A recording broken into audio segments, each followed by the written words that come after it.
Karibu sana to the program, and from location back to studio, still on Matters Entertainment. We want to dive deeper into some social issues now, our focus being on supporting youth talent. And on set, I'm joined by Wambua, Kavyu, who is so much and big when it comes to matters leadership and particularly youth empowerment. He's also an MCA aspirant at the Kinanie ward, that is in Machakos County. Karibu to the program, Francis. Thank you, Doreen. It's a cold weather, but we are here. Yeah. All right, so let's just get right into the conversation. I mean, when it comes to young people, there's so much we can talk about. Right now, the narrative ongoing is that young people really feel neglected. They feel left out. Good number of them will say we are not in the decision-making table.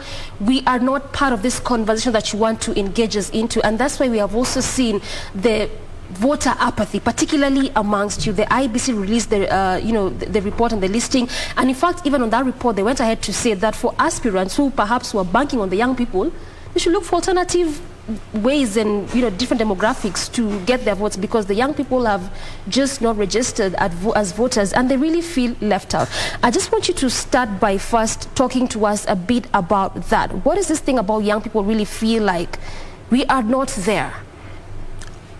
I think your concern is really true, and as young people for a long time enough we have been neglected, and the narrative that has been peddled to us is that we are the leaders for tomorrow. Yeah. But from my own point of view, I believe that tomorrow has come, and it's up to us as young people either to walk into the decision-making table or force ourselves into it, because from the look of things, nobody is going to invite us. So it's up to us as young people to join our force together, our voice, so that we can be heard. And I think it's now the best time for young people to come, because sometimes you'll find there's that aspect of us being limited by resources.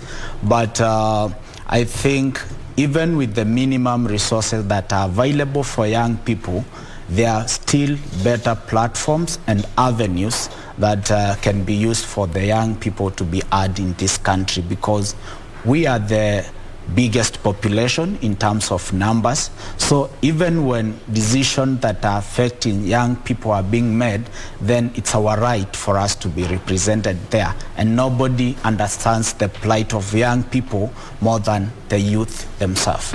So we need to be allowed. We are not pleading for the platform, but we just need some small space, and we can be allowed to be ourselves so that we can express ourselves. All right, so Francis, also what I'm getting from you is that we should really do away with this narrative of we are leaders of tomorrow, and perhaps start today. And this begins also by nurturing these talents and gifts that the young people have. All right. Now, you are also largely involved when it comes to matters leadership and empowerment, particularly amongst young people. Talk to us about that. Yeah, I'm a believer of young people empowerment. And as a young leader, I've been in the forefront in ensuring that the young people from Kinanie Madatani get to be heard. And one way that the voice of young people can be heard is through ensuring that we come together. And entertainment is the best platform where we can bring these young people together.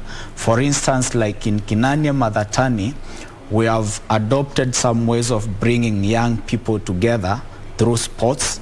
There are those who are talented in terms of music. So we have been trying to pull them together to see how can we come together and join forces, because there is power in synergy. Yeah. So when we come together as young people, we might have very few resources, but when one young person brings what they have, another one brings what they have, we are able to build a bigger movement. And through that, for instance, we have been on the forefront in ensuring matters of sport, our young people are being heard, and it's through that platform, when we come together as a young leader, we are able to interact and know what talent and what capabilities these young people have. So whenever you come across an opportunity, you don't need to start from scratch looking for somebody, because you know such young person is capable of delivering this. So we only, through that entertainment, sports and talent shows, we are able to identify talents. And for instance, like today, if you ask me to get you someone who has interest in media, I will not go announcing, because we already have that pool of young people. So it'll just be a matter of picking who is best fit for what Doreen is looking for. So, and for instance, like for Kinania Madatani, our dream is that one day, I know you are quite familiar with cases where we have high school kids coming here at your neighbors at the Nairobi National Theatre for the set books, for drama shows. So my dream is, once elected, by the end of the 5 years, we'll have a youth center at the Chumvi Market Center, where young people can come and showcase. And we are hoping that once we sell the idea to the people in the industry, we'll get partners, people who are willing to come and partner with us, and see that we are planning to call it Chumvi Talent Arena, where we'll have young people come, and also it will also be a platform for us also to educate young people on our culture as people. I want us to come to that and unpack all of that, and also get the practicality of how you do this, because I feel that that is very pertinent. But we are due for our first break within this conversation, so we take that. Stay with us. We come back with Francis Wambua to continue unpacking this conversation.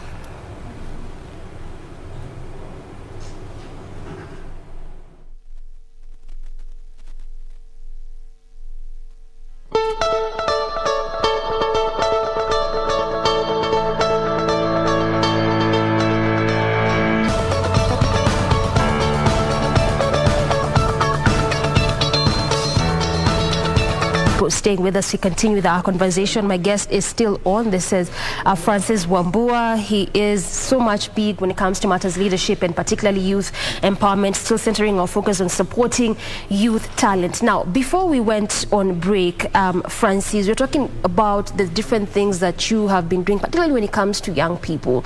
And I want us now to explore the practicability of this, because there's so much you can say about, we need to empower young people, we need to ensure that they are there at the forefront, they need to be in this table, because there's so much we can also keep saying, but we now need to get to the action bit of it. So I want you to talk to us about the practicability of the different kind of activities you've been doing, particularly in Machakos, when it comes to these young people.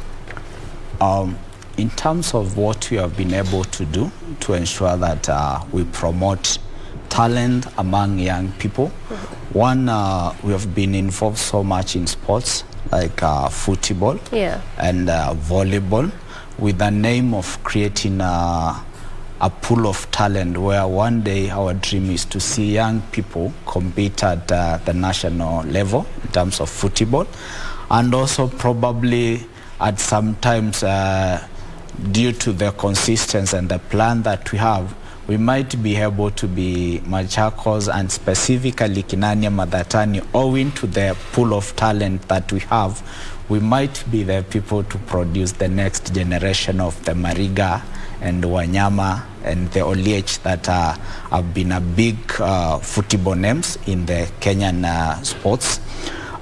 So we have been able to support young people, and more so we have two teams from the ward, one being Madatani FC, that made their debut in the Machakos County League last season, and we were able to finish position 7, and despite being the first time. And the other team that we have also been supporting is called Kinania Sportive, and they equally performed good, and we are hoping to build on that success that we achieved on our first attempt at the county league, to see that we build a team that will progress and eventually join the national football arena. And it's not just about football, because through our interaction at the field level, that's where we are able to identify different abilities that these young people have, so that even when we come across job opportunities, we are able to easily match somebody to what qualification that they have. And apart from matters of football, we also have young people who are into music, and financials being a big challenge to the young people.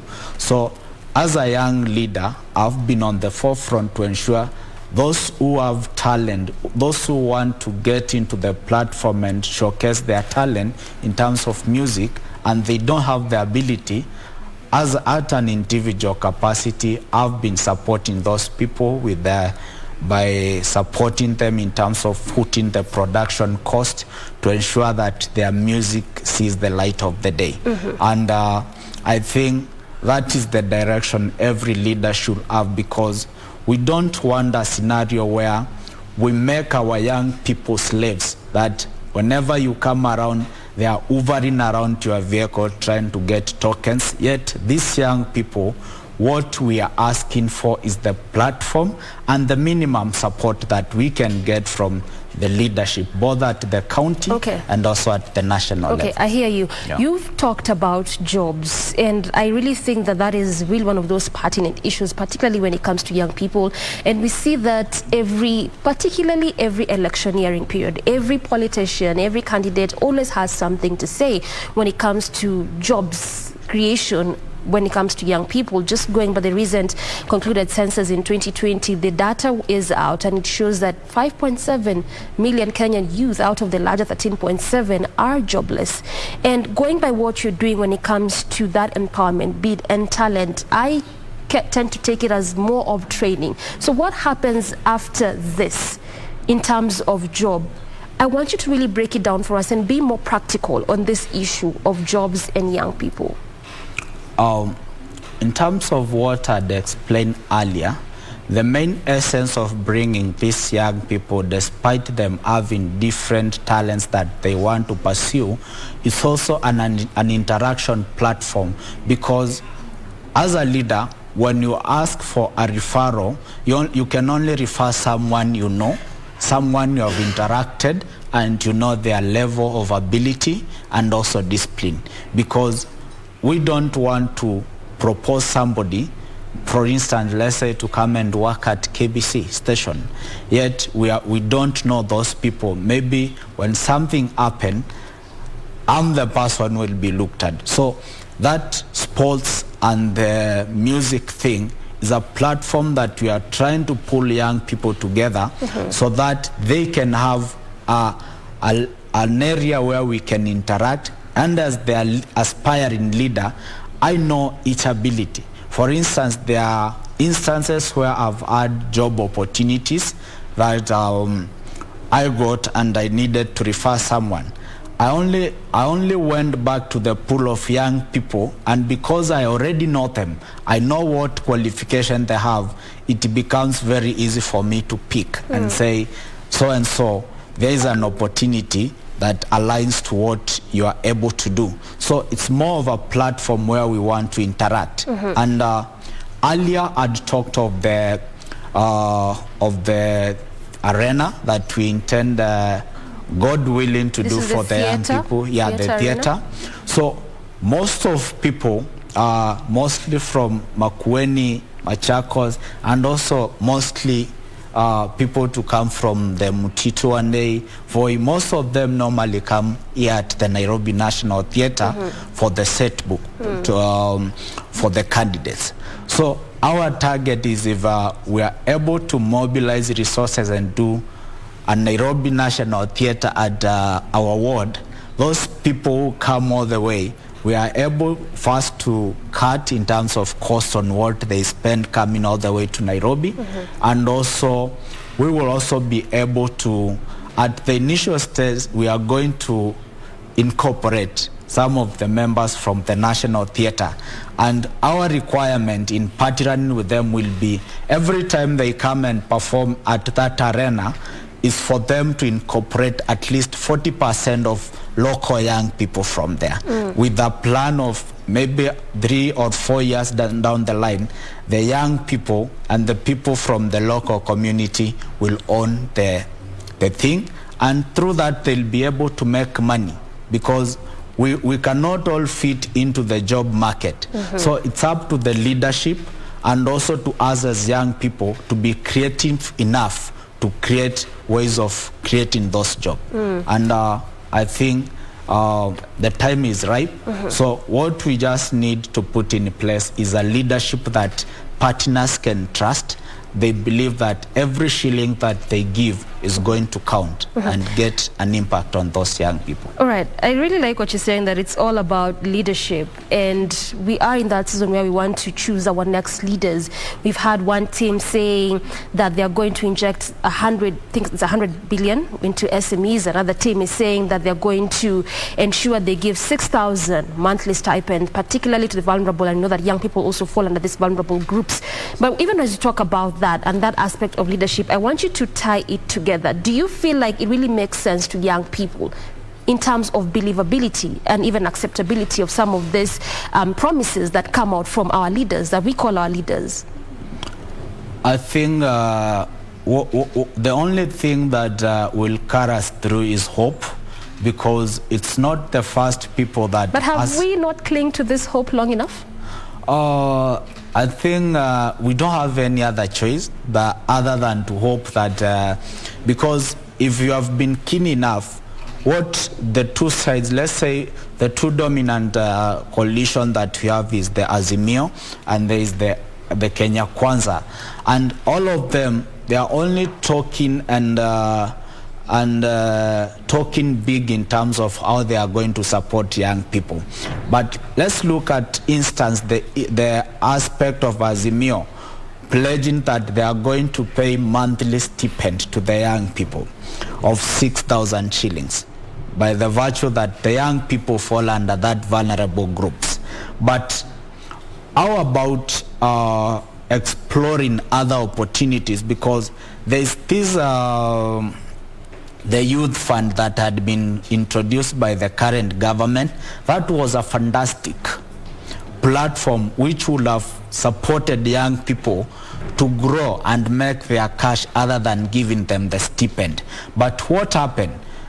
The idea was very brilliant, but in terms of oversight and implementation, that's where the government scored a 0, because we saw those money being plundered, and to date nobody has ever come out clearly and give in terms of impact assessment on how was that program able to impact on young people. So aside from the good promises that are made, I think this time it's up to the Kenyan and most of the young people to scrutinize and look at who is likely to deliver and who has the heart for young people.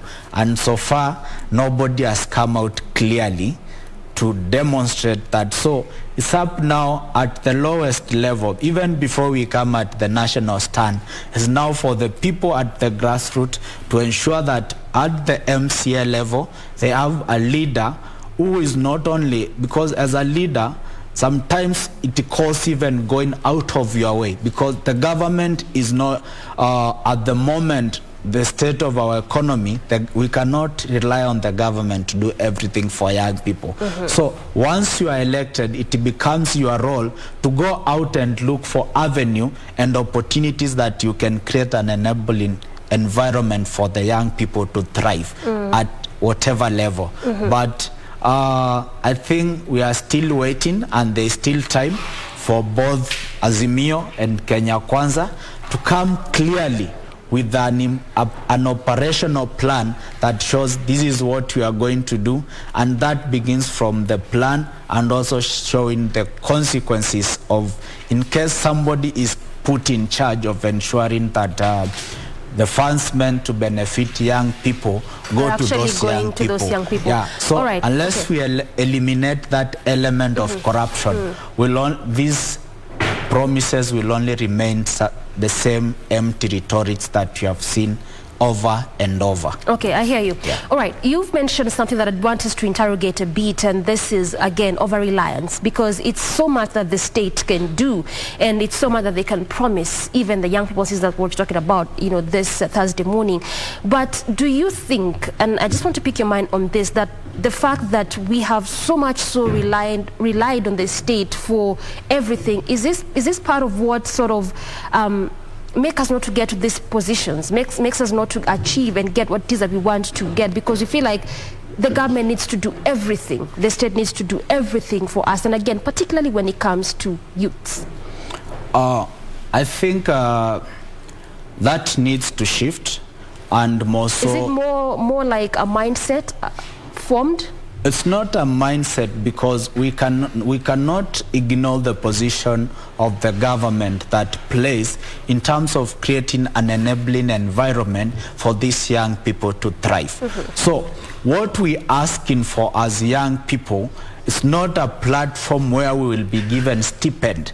Maybe the people seeking to ascend to the highest office in the country, what they need to come up with is a good plan, and maybe things like tax incentive for young people who are looking forward to start businesses.